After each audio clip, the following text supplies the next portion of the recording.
ازيكم؟ في حلقة النهاردة من أصل الحكاية بنتكلم عن قضية بتمس كل بيت. قضية مش بس عن الأكل، لكن عن الكرامة، الاستقرار والأمان.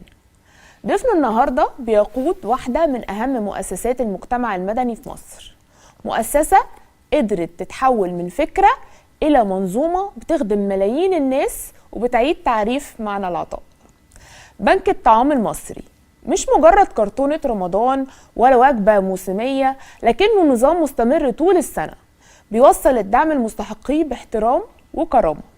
هو رؤية لقضية اسمها الأمن الغذائي. معانا النهاردة أستاذ محسن سرحان، الرئيس التنفيذي لبنك الطعام المصري، علشان نعرف منه أصل الحكاية. ازاي حضرتك؟ كويس جدا وسعيد ومتشرف ان انا موجود معاكم هنا النهارده. احنا اللي سعداء جدا بوجودك معانا، خصوصا في الايام الاخيره للتحضيرات قبل رمضان. احنا عارفين ان الوقت ده بيبقى مزنوق.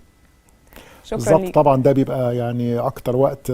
طبعا يعني احنا طول السنه نفس الشغل بتاعنا مستقر، بس يمكن في رمضان بنشتغل في شهر واحد يمكن حوالي 3 أضعاف اللي بنشتغله في الشهور العاديه. ده طبعا شهر البر والخير والكرم طبعا. وبنحاول ان احنا نوصل للناس حقوقها، يعني زي ما المصريين عايزين يعني كرمهم بيزيد، احنا برضو يعني بنحاول ان احنا شغلنا يتضاعف عشان يتواكب مع الكرم المتزايد عند المصريين في الوقت ده. بالظبط، اكيد.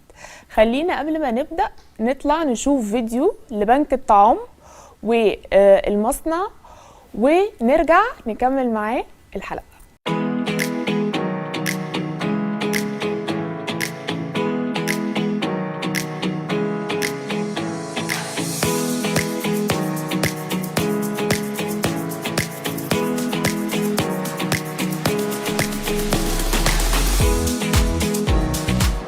دلوقتي احنا وصلنا المبنى الرئيسي لبنك الطعام.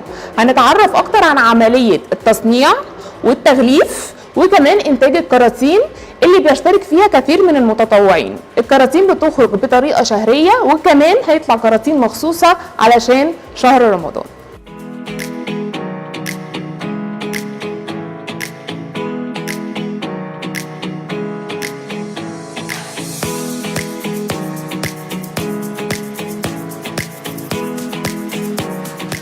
دلوقتي في دور انتاج الكراتين في بنك الطعام.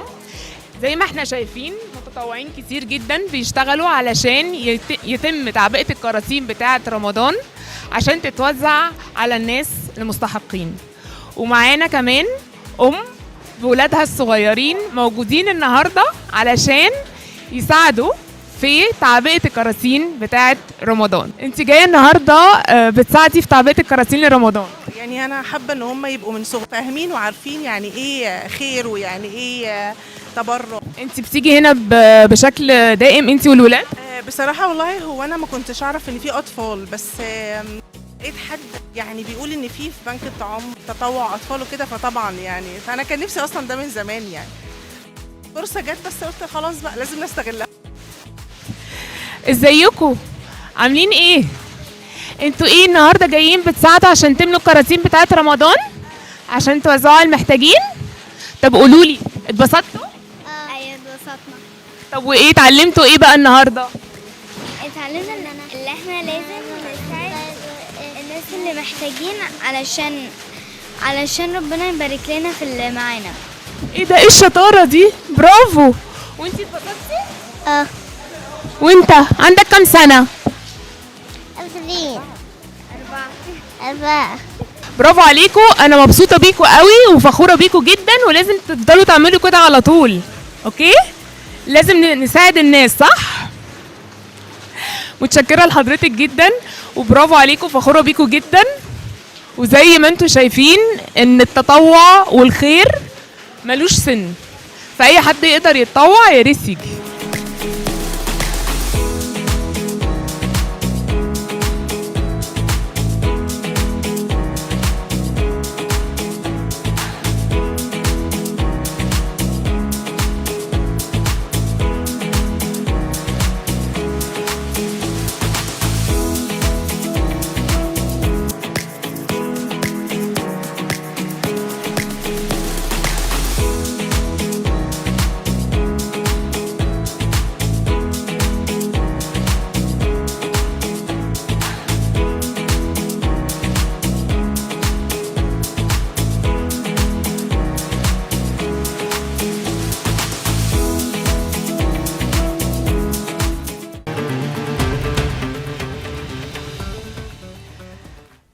فخلينا نرجع لاصل الحكايه. حكايه بنك الطعام بدات ازاي، وكان ايه اهدافه الاساسيه؟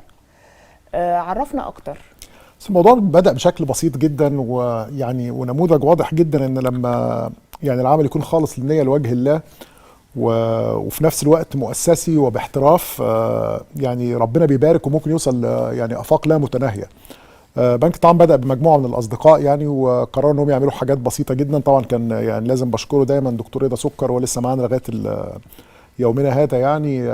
هو كان في كوريا وشاف مطعم كده وراح اكل فيه، وبعد كده قرر انه يحاسب، قالوا له لا المطعم ده مجاني، ده ضمن بنك الطعام في كوريا يعني. فجه هنا في مصر وكتب مقاله ساعتها في اخبار اليوم، وقال يعني يا رجال اعمال مصر يعني هل منكم من يساعدني ونقدر نعمله مع بعض؟ واستجاب احد يعني رجال الاعمال صديق عزيز والمهندس وائل علماء، وبداوها مع بعض على صغير.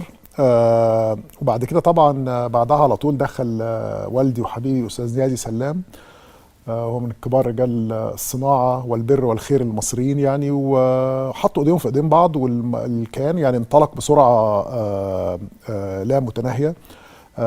دلوقتي حاليا احنا بنخدم في مصر بقالنا 22 سنه. انا بتشرف بس ان انا يعني اخر 6 سنين يعني بخدم معاهم في بنك الطعام. وهو زي ما بدأ زي ما تطور دلوقتي، لكن مع زي اي حاجه يعني، انت عارف زي الاول كنا بنكتب يعني على ورقه وقلم، وبعدين بدأنا نكتب بالاله كاتبه، وبعدين بدأنا نكتب بكمبيوترز. أيوة هو نفس الموضوع. احنا بدأنا ان احنا يعني بنجيب اكل بكميات بسيطه ونعمل منه عبوات بسيطه ونوزع على الناس اللي حوالينا. يعني فاست فورورد بقى دلوقتي 22 سنه، احنا حاليا عندنا 22 مخزن رئيسي، ما شاء الله. تحتهم 5000 نقطة توزيع، 27 محافظة، 100% من عدد المراكز، وحوالي نص عدد القرى في مصر، حوالي 2500 قرية بنخدم فيهم كل يوم.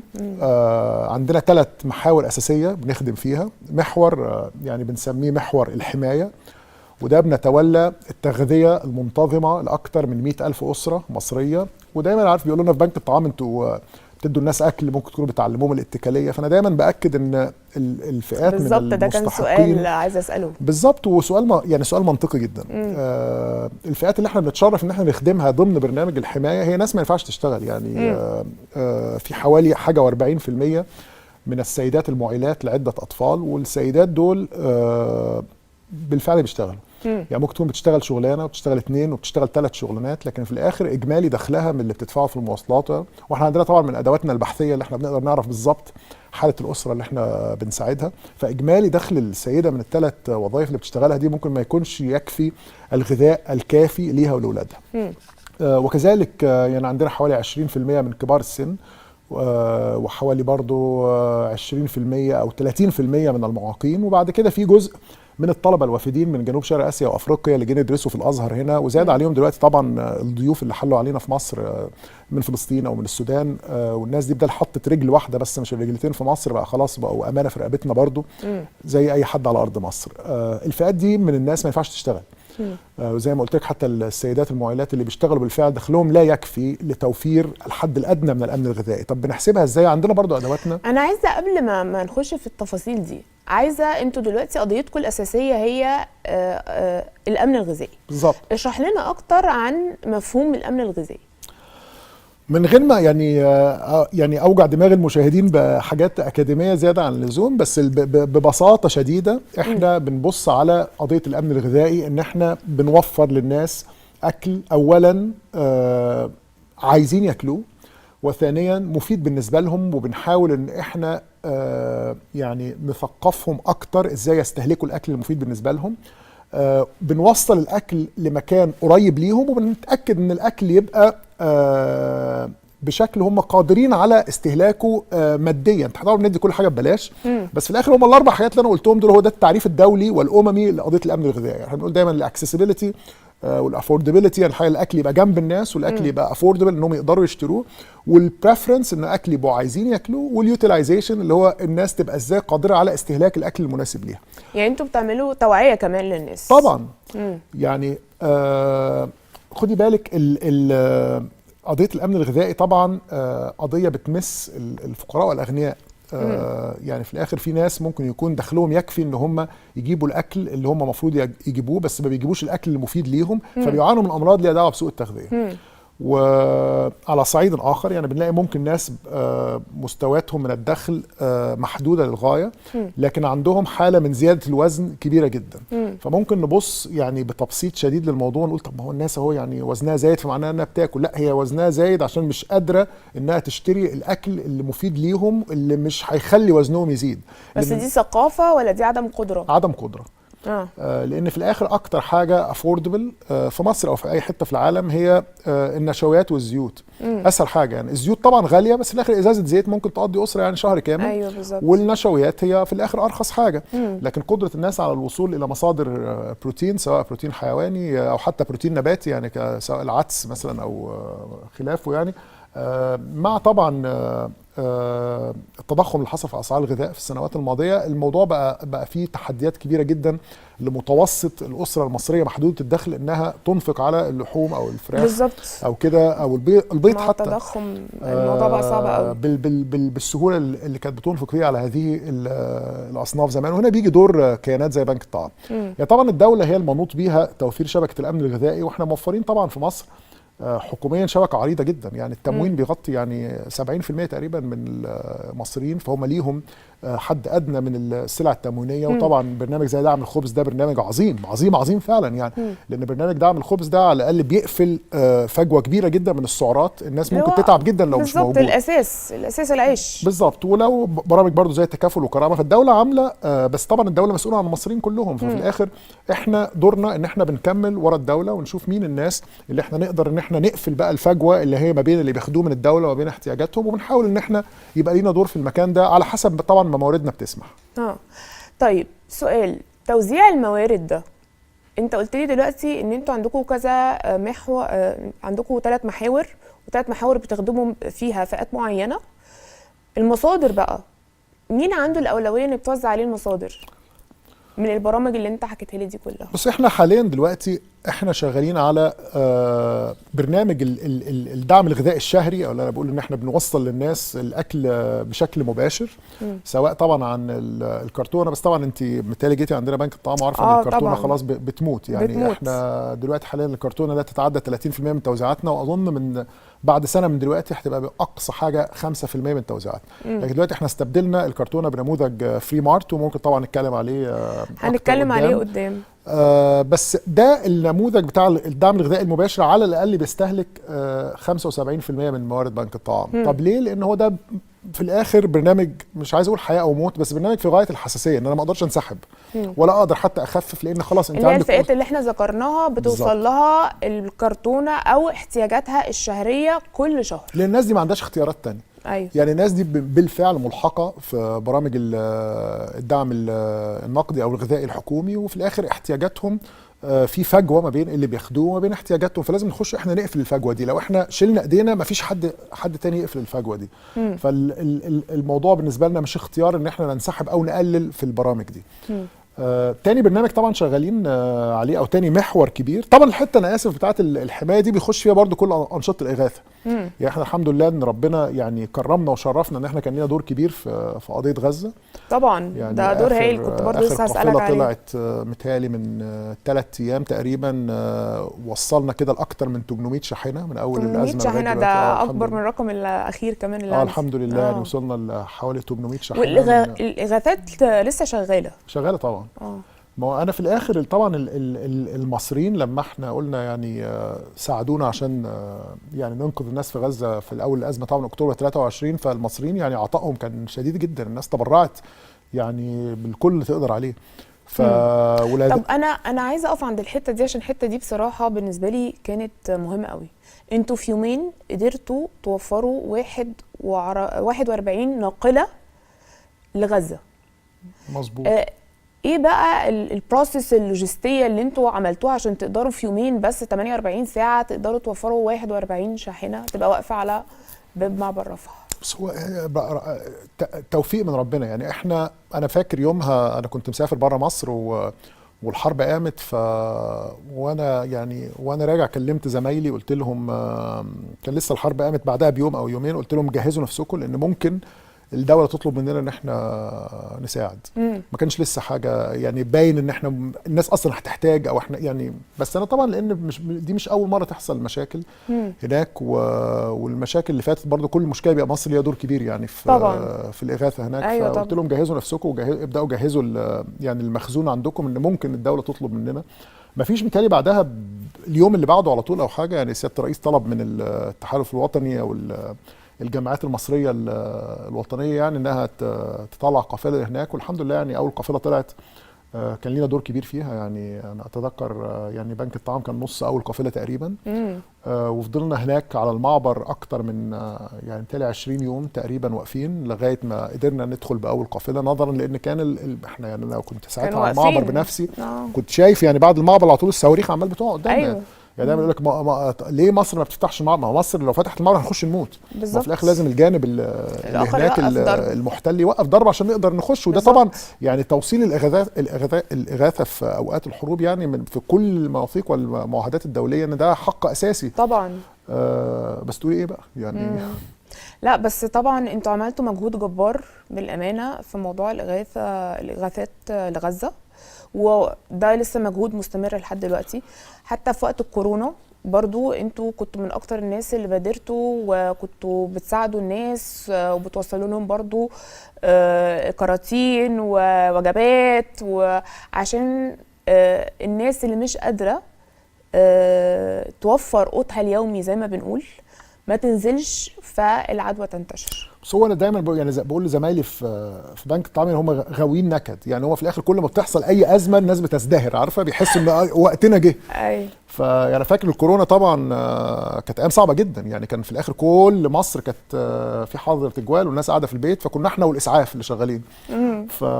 وكل شويه حرام حد عندنا يتصاب فنقوم طقم كامل مروحينه وجايبين طقم تاني. يعني كانت ايام صعبه جدا. بس في الاخر نظرا برضو لكرم المصريين في وقت الازمات، وحتى القطاع الخاص ساعتها، وكان القطاع الخاص طبعا النشاط الاقتصادي كان شبه متوقف، كان في حظر تجوال.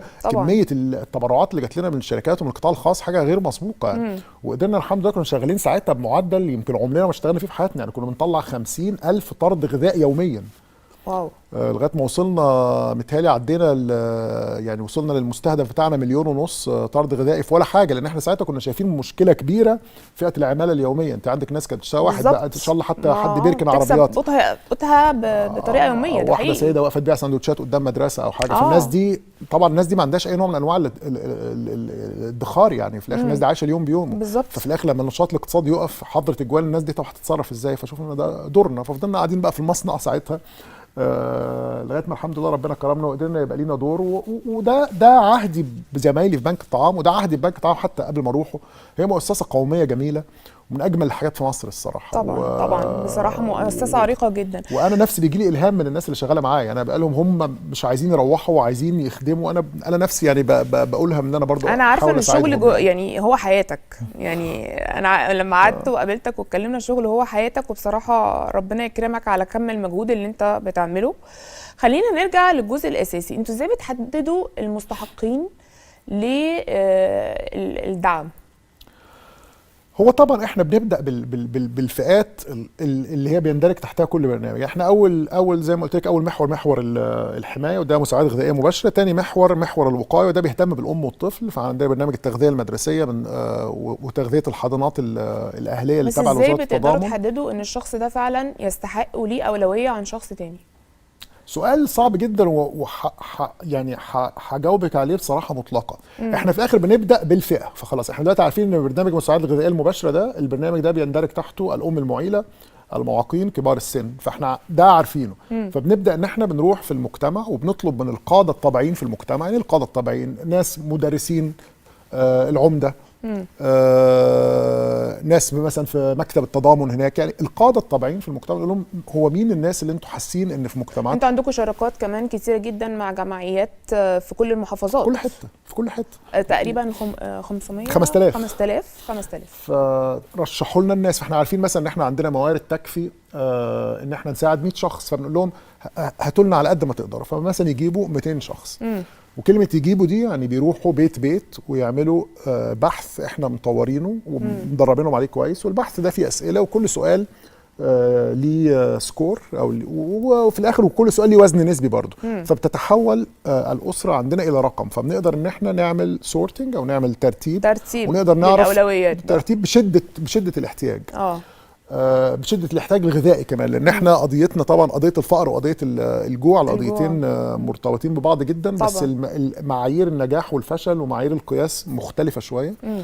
احنا بنبص على حاجه اسمها تنوع غذائي، بنبص على حاجه اسمها جوده التغذيه، بنبص على حاجه اسمها مؤشرات انعدام الامن الغذائي، يعني بنبص على حاجات معترف بيها دوليا. الفقر بيبص على دخل وانفاق اكتر، ففي الاخر احنا بناخد الناس وبنرتبهم وخلاص بناخد اكثر 100 فيهم احتياجا وهم دول اللي بنقدر نساعدهم. طب هل ده معناه ان دول فعلا اقل 100 في المجتمع كله؟ مش شرط. مش شرط. ممكن يكون في ناس تانية ما قدرناش نوصل لها، ده اللي انت قدرت توصل. بس في الاخر احنا مواردنا مش هتقدر تغطي مصر كلها، احنا كان واحد، احنا بنحاول ان احنا نتاكد ان الناس اللي بنخدمهم يستحقوا الخدمه فعلا، وبنحاول ان احنا نخدمهم باقصى طاقه واقصى قدره عندنا. انا لما كنت عندك انتوا ابتديتوا تدخلوا تعملوا اوتوميشن او ميكنه وتستخدموا الاي اي في الاوبريشن او التشغيل بتاعكم. مظبوط. وشفت عندك حاجه حلوه قوي، حته النيوتريشن اندكس او مؤشر التغذيه.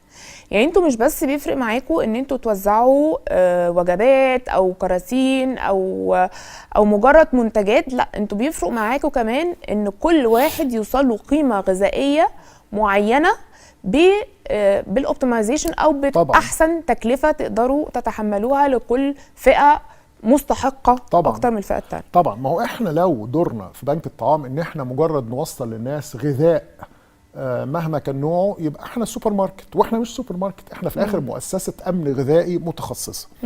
وبالتالي دورنا وعشان كده المواطن بدل ما بيروح مثلا، ما ممكن اي مواطن يختار، يعني دايما يقولوا لي وانت في تنافس ما بين بنك الطعام والجمعيات الثانيه؟ اطلاقا. انا المنافس الوحيد بالنسبه لي هو حد زيك، فانت بتقرري انك يا اما تتبرعي لبنك الطعام، يا اما ممكن تروح تدي حد فلوس الشارع، او تروح ممكن تشتري اي اكل من السوبر ماركت وتديه لهم. في الاخر انت بتختاري تدي بنك الطعام لان بنك الطعام مؤسسه متخصصه في التغذيه. احنا بنقدر ان احنا نوصل كل حاجه احنا بنديها للشخص على مختلف انواع البرامج، سواء الفاوتشرز بتاعت فري مارت، سواء طرود غذائيه، سواء حتى وجبات في مدارس، وجبات في حضانات، ان احنا بنقدر نعرف بالظبط معدل التغذيه اللي بيوصل للاسره من خدماتنا مقارنه باحتياجهم. احنا حاطين لنفسنا متوسط ان احنا نوفي 30% من اجمالي احتياجات الاسر اللي احنا بنساعدهم. اوكي. طبعا احنا مش بنشتغل لوحدنا في حياتهم. الناس عندها بعض الدخل اللي بيقدروا يوفروا بعض الغذاء، وعندهم برامج حكوميه بتساعدهم، واحنا بنحاول نقفل الجزء اللي فاضل المستهدف اللي حاطينه لنفسنا 30%. هتلاقي مثلا عندنا برامج تانية زي برامج التكية، فاحنا عندنا عربيات ده برنامج هايل جدا، انا بصراحة بحبه جدا. هايل، وعجبني النظرة اللي احنا بنبصها له في بنك الطعام. يعني احنا بالنسبة لنا التكية، طبعا التكية يعني اي حد ياكل، بس احنا بنحاول برضه. خلينا نشرح الاول. التكية دي بتبقى عبارة عن سيارات واقفة ساعات قدام بنك الطعام، قدام المستشفيات، بتلف في الشوارع، بتوزع وجبات ساخنة للناس المحتاجة في الشارع عن طريق المطابخ المركزية بتاعتكم. بالظبط. احنا مثلا في الشتاء دايما بنحاول نكون موجودين في مواقف المواصلات العامه الصبح الساعه 6 7 كده، وبندي شوربه عدس وعيش، حاجات جميله جدا. في الاخر انت عارفه يعني اي راجل نازل يشتغل الصبح مثلا الساعه 6 7 الصبح، هو في الاخر غالبا ما فطرش. يعني اكيد ما فطرش يعني اكيد. اكيد. وممكن يعني حرام يكون سايب بقى، طبعا مع تكلفه المواصلات دلوقتي، يكون سايب الاكل الموجود اليوميه بتاعته كده عشان في الاخر يجيب اكل لعياله وهو راجع ولا حاجه. فاحنا بنحاول نفهم او نحسس الناس ان مصر بخير يعني، والدنيا بخير، وهي مصر بخير والدنيا بخير فعلا طبعا. انت مهما كانت الظروف الاقتصاديه الناس بتدي، ومعدلات الزكاه الحمد لله بتزيد، ومعدلات العطاء حتى من القطاع الخاص ومن كل يعني اطياف الدوله بتزيد، فالبلد بخير واحنا بنحاول نوصل للناس ده. عايزين نتكلم كمان على موضوع وجبات المدارس.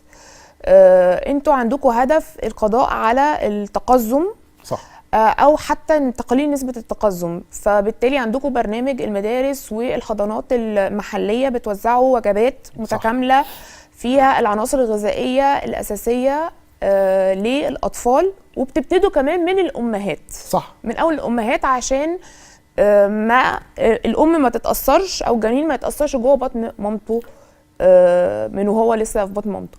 اشرح لي اكتر برضو عنها برافو سريعا. عليك. ده هي القضيه دي برضو قضيه دوليه اسمها قضيه التقزم. وقضيه التقزم يعني طبعا الانسان بيوصل لحد اقصى ذهني وبدني. التقزم بالعربي هو اسمه قزم، بس بالانجليزي هي قضيتين، واحده اسمها ستانتنج واحده اسمها دورفزم. دورفزم بيبقى الاسباب جينيه، ودي قضيه طبيه ما بنتدخلش فيها ومالناش دعوه بيها خالص. احنا بنتدخل في الستانتنج، وهو التقزم نتيجه لضعف في التغذيه عند الام من فتره الحمل. في فتره بيسموها ال1000 يوم الذهبيه، وهي من اول فتره الحمل، وبعدين بتعدي بقى ال3 ترايمسترز فتره الحمل لغايه بعد كده ما الطفل بيبقى عنده سنتين. دي اسمها ال1000 يوم الذهبيه. لما بيتم التدخل وبيتم التوازن في الغذاء اللي بيوصل للطفل او حتى الام فتره الحمل في ال1000 يوم دي، بيبقى فيه فرصه ان الطفل يتم عكس او ريفرسل للتقزم، ويبقى يقدر يعيش حياه طبيعيه. لو الام ما كلتش كويس فتره الحمل، كلمه ما كانتش كويس دي يعني ما كانتش الحد الادنى من الغذاء، والحاجات دي العناصر الغذائيه اللي هي المفروض تاخدها في فتره الحمل. بالظبط. الست محتاجه بروتين، محتاجه حاجات فيها فوليت، عشان كده حتى السبلمنتس اللي لما الست بتروح مثلا للدكتور يديها فوليك اسيد وكده. طبعا في طبقات من المصريين ممكن ما يبقاش عندهم اكسس للحاجات دي. أيوة. فالست لما بتاخدش الحد الادنى من الغذاء فتره الحمل، وبعدين الطفل بعد كده سواء بالرضاعه الطبيعيه او بغيره انه يقدر ياخد برضو الغذاء الكافي ليه، بيوصل لحاجه يبقى ستانتد. يعني ايه؟ يعني الطفل ده اتحبس في حد اقصى ذهني وجسماني الى الابد. فالطفل ده منه وهو في بطن امه عمره ما هيبقى زويل، وعمره ما هيبقى محمد صلاح. بيتسرق ده منه من هو في بطن امه، واحنا شايفينها بالنسبه لنا في بنك الطعام دي يعني جريمه. فبنحاول على قد ما نقدر ان احنا نمنع حدوثها، وقضيه في غايه الحساسيه، وشايفين ان هو ده بينطبق عليها فعلا من احياها. لان احنا برنامج التقزم ده بالنسبه لنا برنامج غالي. يعني احنا لان احنا بنتدخل في حياه الام من قبل الولاده تدخل لصيق جدا، وير فيري كلوز، وبنستثمر في اكل غالي، وبنستثمر في مكملات غذائيه وفي توعيه. وبعدين في الاطفال في الحضانه لحد انا عارفه لحد المرحله الابتدائيه بتقدموا لهم وجبات. بالظبط. بس انا ببص لها ده ان هو ده محتاجينها في الوقت ده. من احياها فكانما احيا الناس جميعا. انا بستثمر في ان الطفل ده يبقى عنده فرصه، ده مستقبل الدوله. فخلاص انا مش شايف ان في حاجه اقوى من كده طبعاً. ممكن نعملها يعني. طيب من البرامج اللي عجبتني قوي برنامج الفري مارت، لانه بيحافظ على كرامه المواطن، بيديله فرصه ان هو مش بس جايله كرتونه لحد عنده، لا ده هو نازل مع ولاده او مع اسرته بيعمل تجربه تسوق حقيقيه جوه الماركت.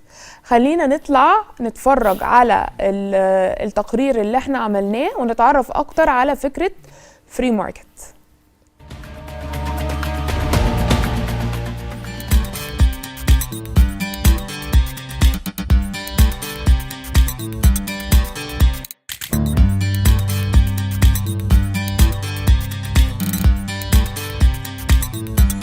النهارده احنا قدام فري مارت التابع لبنك الطعام.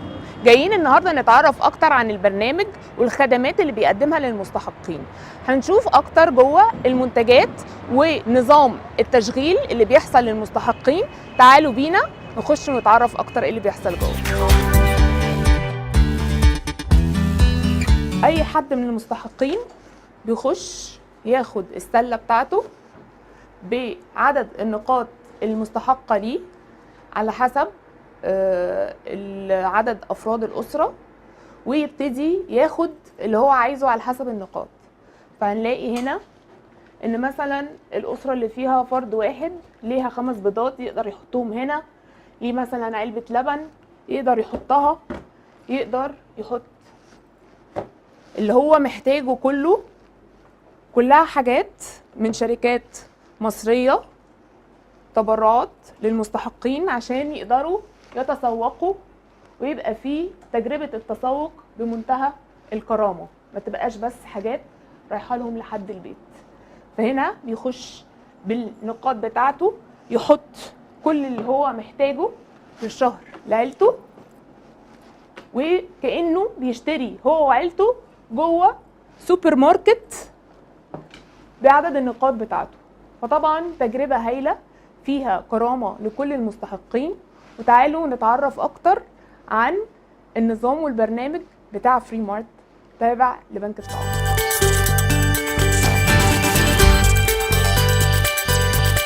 النهارده معانا استاذ احمد حنفي المسؤول عن مشروع فري مارت التابع لبنك الطعام على مستوى الجمهوريه. اهلا بحضرتك. اهلا وسهلا. عايزينك تفهمنا اكتر وتشرح لنا عن فكره فري مارت. فري مارت بمنتهى البساطه مشروع بيكفل للحاله ان هي تيجي تختار اللي هي محتاجاه. مفيش اجبار على اي منتج تاخده، بتخش بمنتهى الحريه وبمنتهى الاريحيه تاخد اللي هي محتاجاه، اللي افراد اسرتها بيحبوه. لو حد من عيالها مثلا مش بيحب منتج معين خلاص ما تاخدوش. طب في حاجه معينه تانية بتحبوها اولادهم بيحبوها بياخدوها.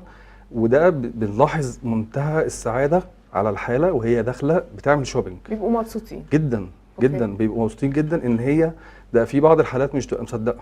كانها تجربه تصور. حضرتك بتقولي حضرتك انت بتقولي اختاري، بقول لها اختاري اللي انت عايزاه وتبتدي تاخد اللي هي عايزاه. هو دي الفكره بمنتهى البساطه. حلو قوي. طبعا ده بيحفظ لهم كرامتهم بدل ما يبقى بس مجرد كرتونه او دعم رايح لهم لحد البيت، بيحسسهم ان هم داخلين يعملوا تسوق هم واسرتهم. بالظبط. طيب كلمني اكتر عن نظام النقاط داخل فري مارت. بنعتمد في الفري مارت على عدد معين من النقاط بيبقى متفاوت حسب عدد افراد الاسره، ما بيبقاش كله زي بعضه، الفرد غير الفردين غير الثلاث افراد. بيتم حساب النقط بناء على عدد افراد الاسره. كل مستفيد من الدعم بياخد عدد نقط معينه بيتحول في الاخر لتوتال.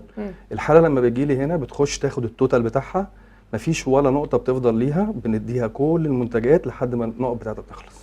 يعني كل منتج عندك بيبقى ليه عدد او ليه قيمه من النقاط. بالظبط. بيترجم عندي نقط. بيترجم عندك نقط. بالزبط. فهو من حقه النقط لو هو مثلا عنده 50 او 150 بالزبط. نقطه مثلا ياخد مثلا بيهم كيسين بياخد رز، منتجات مختلفه، لبن، عيش، ياخد منه زيت اللي هو عايزه لحد ما النقط بتاعته لحد ما النقط بتاعته تخلص. بالظبط كده. حلو جدا.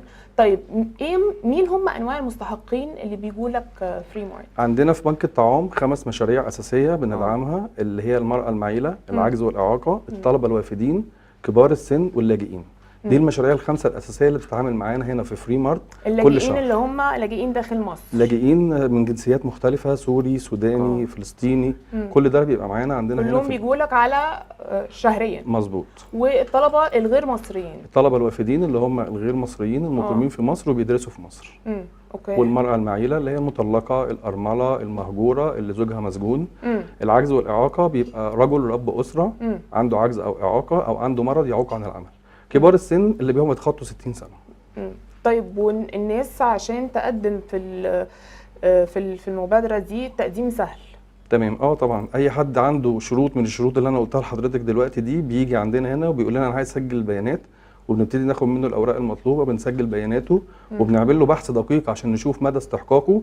ولما ان شاء الله بيتم الموافقه عليه بنبتدي نتواصل معاه الشهر اللي بعده ونقول له تعالى استلم. والموضوع شغال على مستوى شهري ولا كمان موسمي؟ يعني في رمضان هل هيبقى فيه برضو نسبة ليها غير الحاجات اللي انت قلتها؟ السنه دي ان شاء الله المستفيدين الموسميين على مستوى الجمهوريه هيقدروا يروحوا يستلموا من الفروع الفري مارت المختلفه على مستوى الجمهوريه. احنا عندنا على مستوى الجمهوريه 610 فرع شغالين بالفعل. حلو قوي. ال 610 بيخدموا حوالي 60,000 اسره. يعني متوسط افراد الاسره 5، فبنتكلم في حوالي 300,000 فرد في الشهر يستفيدوا من الفري مارت. وان شاء الله مستهدف انه يكونوا 1000 فرع ان شاء الله. 1000 فرع اخر السنه باذن الله. وده غير يعني دول اللي بيستفيدوا من فري مارت شهريا، غير بقى الناس اللي هتستفيد بفري مارت موسميا اللي هو مثلا في رمضان والعيد. مظبوط. ده شيء هايل جدا. انا بشكر حضرتك تحت امرك يا فندم. جدا. نورتونا. واستنوا معانا نكمل رحلتنا في بنك الطعام.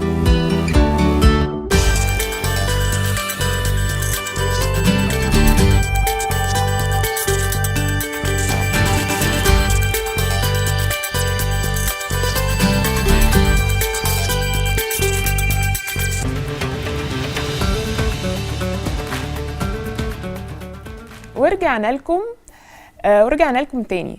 عايزين نسألك عن جزء بتاع اللي ليه علاقة بالمزارع. دلوقتي انتوا عندكم مزرعة وفرة في البحيرة، وعندكم مزرعة أسماك في الوادي الجديد، وعندكم كمان برنامج لتمكين المزارعين وتمكين المرأة لتربية الدواجن، جزء بتاع تربية الدواجن. صح. احكي لي عنهم سريعا، وبرضه قول لي هل انتوا مش مكتفيين بمجرد توزيع الغذاء وعايزين تخشوا كمان في الجزء اللي ليه علاقة بإنتاج وصناعة الغذاء؟ احنا بالفعل في انتاج وصناعه الغذاء لاسباب بالنسبه لنا منطقيه للغايه. اولا بنك الطعام مشتري كبير جدا تاريخيا للمواد الغذائيه. احنا الموازنه بتاعتنا اللي بنشتغل بيها سنويا حوالي 2.5 مليار جنيه، بيروحوا كلهم ان احنا بنشتري اكل ونوزعه. كان من المنطقي جدا ان احنا نحاول واحنا بنعمل العمليه دي نوفر الالاف كمان من فرص العمل للناس. احنا بنسمي ده آلية العمل الشمولي، وده المحور الثالث من شغلنا. المحور الاولاني الحمايه، المحور الثاني الوقايه بتاع الاطفال، والمحور الثالث وهو محور التمكين او العمل الشمولي. احنا حاليا اديكي مثال، احنا مثلا بنستهلك حوالي 500,000 فرخه سنويا في برامجنا المختلفه. بحاول ان احنا اكتر قدر من الفراخ دي بنديه سيدات قاعدين في البيت، بنديهم كتاكيت وعلف ونرجع نشتري منهم الفراخ وناكل بيها ناس تاني. حلقه مقفوله يعني، احنا بنبدا ان احنا السوق اللي بيشتري. وكمان بيوفر عليك التكلفه الزياده في ظل التضخم اللي احنا عايشينه. طبعا انا بثبت، انا في الاخر ببقى ضامن سلسله الامداد عندي، وضامن ان الاسعار مستقره، وفي الاخر ضامن للناس دخل مستدام ومستقر وعادل. فانت بتخدم الاقتصاد كمان طبعا، لان انا في الاخر الناس دي انا مش بس بشتري منهم باسعار عادله، انا بشتري منهم كمان باعلى من اسعار السوق. فبشتري منهم باسعار اجتماعيه.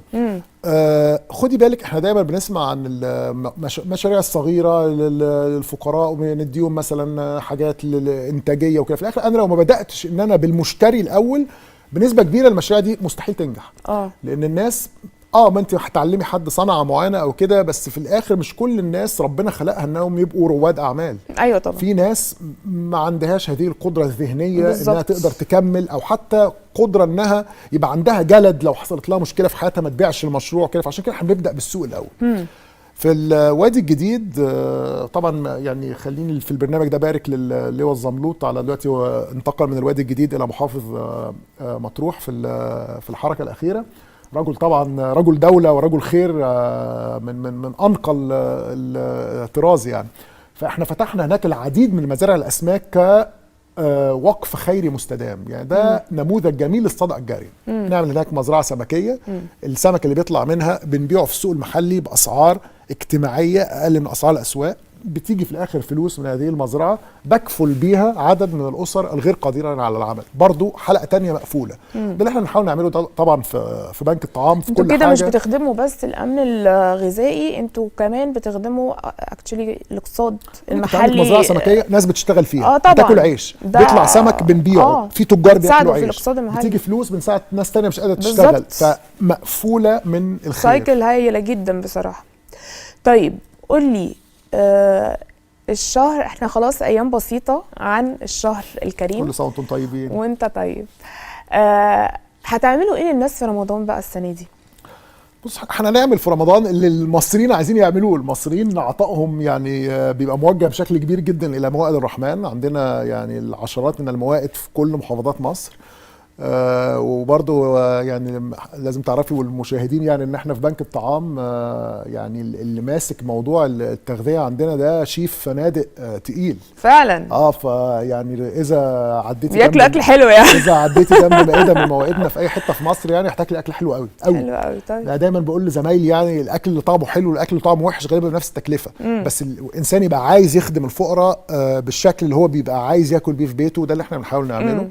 المساعدات الغذائيه المباشره طبعا او الطرود او فري مارت موجودين في كل حته في مصر طبعا في 27 محافظه. زي ما قلت لك هو اللي بنعمله في رمضان بنعمله في غير رمضان، بس في رمضان بس بيزيد حوالي ضعفين 3 عن اللي بنعمله طول السنه.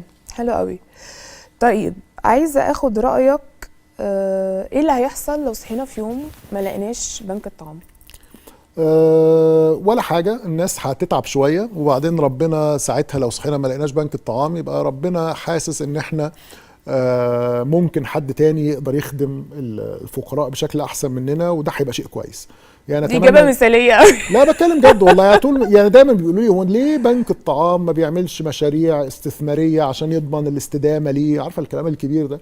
في الاخر احنا الاستدامه الوحيده لينا ان ربنا شايفنا ماشيين في طريق كويس، فربنا يبارك في اللي احنا بنعمله، والمصريين يحسوا ان هم بيدوا فلوسهم لكيان محترم بيقدر يحول فلوسهم دي فعلا الى قيمه مضافه في حياه الناس. فالمصريين يكملوا يدوا بنك الطعام. لو المصريين فقدوا الثقه في بنك الطعام او ربنا اراد ان يستبدلنا فيبقى خلاص بقى يعني وجودنا في المجتمع مثالي يعني عدمه هيبقى احسن منه. طيب حلمك لمستقبل بنك الطعام ايه؟ سؤال يعني ما بره الكتالوج خالص يعني. بس انا حلمي ان بنك الطعام يفضل بعد ما انا اموت وبعد ما نتكل احنا كلنا على الله، يعني كفريق عمل احنا حوالي 1000 واحد، لا احنا هنبقى اول 1000 ولا اخر 1000. اتمنى انه يفضل صدقه جاريه وربنا يتقبله مني ومن الناس اللي شغاله معايا ليوم القيامه، يعني مش ليا حاجه تانية والله اكتر من كده مستقبل طب ويبقى كفايه تحب يعني. تقول ايه للناس، مسج او رساله تقولها للناس قبل ما نختم الفقره؟ اقول لهم شكرا ان انتوا واثقين في الكيان ده، واحنا بنحاول نكون ناس كويسه وبنحاول نكون ناس متعلمه، وبنحاول ان احنا نعرف فعلا ان العمل الخيري ده، خدي بالك العمل الخيري الناس يعني ساعات بتظن ان هو لغير المتخصصين، او ان ممكن حد يقود شركه من القطاع الخاص فيقود العمل الخيري. لا، هي صناعه متخصصه ودقيقه للغايه، محتاجه ناس يعني انا معظم الناس اللي معايا واخدين دكتوراه وشهادات من بره، وفي لا هي الأمن مؤسسه الغذائي. عملاقه في الامن الغذائي انتوا ناس عندكم شفافيه رهيبه، انتوا عندكم منصه RTK او رايت تو نو، حق المعرفه، بتحط عليها كل الارقام بنحط عليها حتى المرتبات، يعني الناس بتقبض مرتبات قد ايه وبنصرف قد ايه على المصاريف الاداريه، بنحط كل حاجه يعني، بنحط حتى امور دايما مسكوت عنها يمكن في العمل كل الخيري. الستاتستكس بتاعتكم بتبقى محطوطه بصراحه على بس المنصه احنا في دي، الاخر مؤسسه عامه شفافية. يمتلكنا كل فرد على ارض مصر قرر ان هو يحط جنيه عندنا، وبالتالي اي حاجه احنا بنعملها لازم تبقى زي كوره شفافه للمجتمع. فيعني بشكر كل المصريين طبعا هم واثقين فينا. وانا بشكرك ومبسوطه جدا لوجودك معانا النهارده، واستنونا هنطلع فاصل ونرجع في فقره جديده.